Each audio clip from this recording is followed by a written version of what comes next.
El mundo antes del diluvio y la fe solitaria de Noé. Antes de que el mundo fuera como lo conocemos, la tierra florecía bajo la bendición de su Creador. Sin embargo, esa armonía fue quebrada. Lo que comenzó con una desobediencia en un jardín, se transformó en una epidemia de corrupción que cubrió toda la tierra. La humanidad, formada con amor y propósito, ahora se revolcaba en la violencia, la codicia y la idolatría. Génesis 6 nos describe una escena aterradora. Dios vio que la maldad de los hombres era mucha en la tierra y que todo designio de los pensamientos de su corazón era de continuo solamente al mal. No se trataba solo de actos, sino del corazón mismo.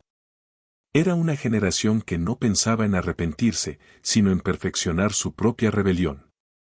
A este panorama se sumó algo aún más inquietante: los hijos de Dios, un término que muchos estudiosos creen que se refiere a ángeles caídos, se unieron a las hijas de los hombres.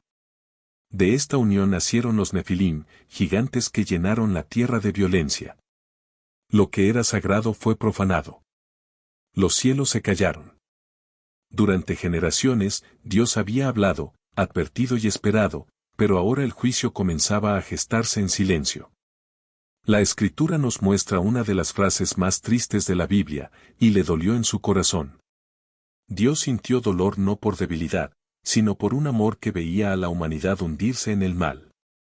El mundo no necesitaba solo leyes, necesitaba redención, pero antes vendría un juicio, una purificación, un reinicio. Aún en medio de ese plan, Dios no olvidó su carácter misericordioso y justo. Buscó entre la multitud, entre ciudades llenas de violencia, y encontró a uno. Noé halló gracia ante los ojos de Dios. Mientras los demás construían imperios de pecado, Noé construía un altar. Era un hombre justo, íntegro entre sus contemporáneos, un rayo de luz en medio de una generación torcida. Su vida no era perfecta, pero su corazón era fiel. A ese hombre, a ese corazón obediente, a esa fe silenciosa, Dios le habló. El cielo, que había guardado silencio, ahora susurraba un plan extraño y absurdo para la lógica humana: construye un arca. La construcción del arca y la predicación silenciosa. El llamado de Dios a Noé no vino envuelto en gloria, sino en una conversación íntima. El fin de toda carne ha venido delante de mí, le dijo, y luego le dio una misión: hazte un arca de madera de gofer. Un arca que no sería para huir, sino para preservar, no como castigo, sino como una oportunidad. Esta inmensa estructura requeriría años de esfuerzo, paciencia, sudor y, sobre todo, fe. Una fe para construir algo que nunca se había hecho y para enfrentar algo que nunca se había visto, pues hasta ese momento nunca había llovido en la tierra. Noé no tenía registros históricos, solo la voz de Dios, y eso bastaba. Obedecer no fue fácil. La construcción del arca no fue solo un proyecto, sino una batalla diaria contra la lógica y la crítica. Cada día, Noé debía levantarse, tomar sus herramientas y trabajar mientras los demás vivían como si nada fuera a ocurrir. Y mientras martillaba, también predicaba. La segunda carta de Pedro lo llama pregonero de justicia. Cada tabla que colocaba, cada conversación que tenía, era una invitación: el juicio viene. Hay una puerta. Hay una salida. Pero las risas eran más fuertes que su advertencia. ¿Diluvio?, decían entre carcajadas, ¿un mar en el cielo? ¿Qué clase de cuentos estás contando, Noé? Y, sin embargo, él seguía. Martillazo tras martillazo, año tras año. Mientras sus hijos crecían y sus canas aumentaban, el mundo seguía girando como si tuviera todo el tiempo del mundo.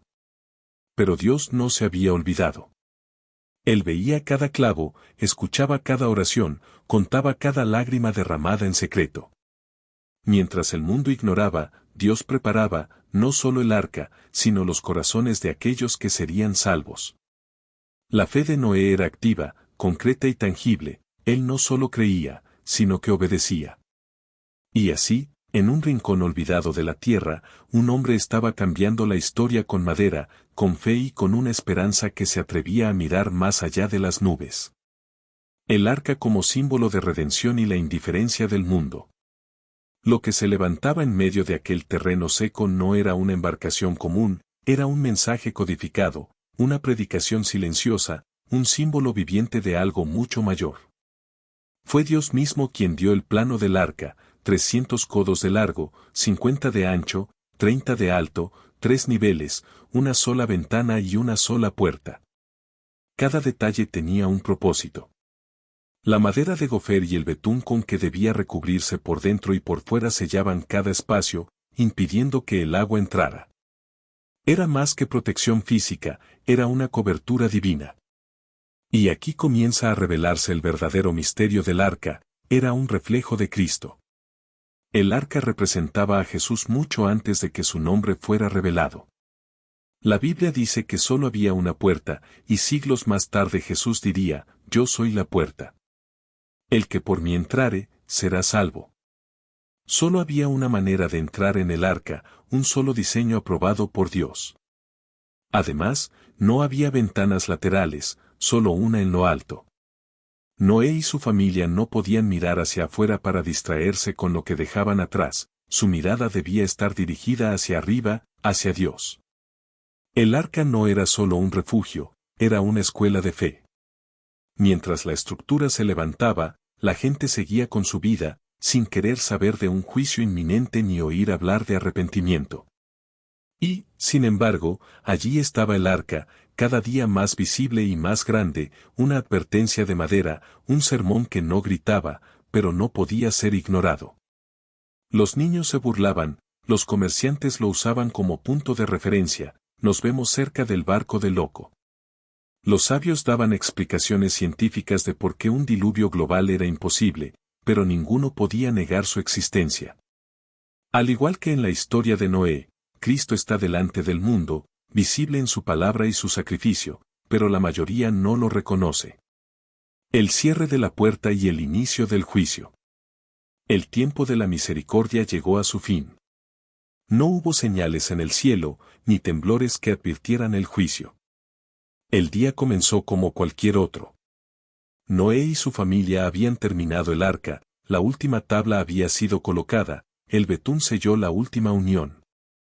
Y entonces ocurrió lo imposible, animales de toda clase comenzaron a llegar, guiados por el Creador. Aquellos que los vieron se burlaron, el arca del circo está abierta, decían. Pero Noé ya no estaba pendiente de las burlas, sino de aquel que le había hablado. Él y su familia, 8 personas en total, entraron al arca. Y entonces, Jehová cerró la puerta, Génesis 7:16. No fue Noé, sino Dios, quien selló la única entrada. Con ese gesto, el tiempo de la misericordia terminó. Afuera, el sol brillaba y el cielo estaba azul. Los burladores se sentían triunfantes. ¿Dónde está tu diluvio, Noé? ¿Acaso tu Dios se arrepintió? Pero en el cielo, el reloj del juicio seguía contando. Cuando llegó el día señalado, la atmósfera cambió. Comenzó con una sola gota, casi imperceptible, pero pronto el cielo dejó de contenerse. Las fuentes del gran abismo fueron rotas y las compuertas celestiales se abrieron. La lluvia cayó como un torrente incontrolable. El suelo comenzó a rugir y los hombres a correr. Por primera vez, los que se burlaban comenzaron a temer. Golpeaban la madera del arca y gritaban, Noé, ábrenos. Tienes razón, perdónanos. Pero ya no era Noé quien tenía la llave. La puerta había sido cerrada por el cielo, y el tiempo de entrar había pasado. Los gritos eran desgarradores, pero ya era tarde. El juicio no retrocedió. La lluvia cayó durante 40 días y 40 noches. Dentro del arca, la escena era diferente. No había caos ni desesperación, solo obediencia, silencio y fe. Noé confiaba en la palabra de Dios, y mientras el mundo afuera se deshacía, la fe adentro se fortalecía. La fe de Noé apenas estaba siendo probada, pues la verdadera fe se demuestra cuando todo alrededor se derrumba y Dios guarda silencio. El pacto de Dios y la relevancia de Noé hoy. Los primeros días dentro del arca fueron días de estremecimiento. Los gritos amortiguados por la lluvia y los golpes desesperados en la madera eran un recordatorio de una humanidad que solo buscó a Dios cuando ya no había tiempo. Pero dentro, Noé oraba con suspiros y lágrimas, con la calma de quien ha decidido creer, aunque no entienda todo. El arca se sacudía con cada oleada, y la única dirección de su mirada era hacia arriba, a la única ventana que los conectaba con el cielo. 40 días y 40 noches pasaron sin una señal del final, solo la certeza de que Dios no miente. La fe verdadera no es un sentimiento, es una decisión arraigada en la confianza absoluta en el Creador. Cuando el juicio cesó, las aguas permanecieron. Pasaron semanas, y el silencio afuera era absoluto. El arca se posó sobre los montes de Ararat, pero Noé no salió hasta que el cielo volvió a hablar. Y cuando finalmente la voz de Dios resonó de nuevo, sal del arca tú y contigo tu mujer y tus hijos, entonces y solo entonces salieron. Lo primero que Noé hizo no fue construir una casa, sino un altar. Su primer acto fue un acto de adoración, no por tradición, sino por una profunda gratitud. Entonces Dios habló con una promesa, no con advertencia: nunca más volveré a maldecir la tierra por causa del hombre, nunca más destruiré a todo ser viviente como lo he hecho. Y para sellar esa promesa, puso en las nubes una señal, el arco iris. No era un arma, sino un pacto eterno, una promesa silenciosa de que, aunque la humanidad se incline hacia el mal, siempre habrá esperanza y redención. La lección permanece hasta hoy. Dios no se arrepintió de amar al hombre. Esa redención, sin embargo, ya no está hecha de madera y betún, ahora tiene un nombre: Jesucristo. Él es el nuevo arca, la única puerta, el refugio en medio del juicio. Al igual que en los días de Noé, la humanidad se burla y se distrae, pero el reloj profético no se ha detenido. Cada evento, cada sacudida global es un eco del mensaje de Noé.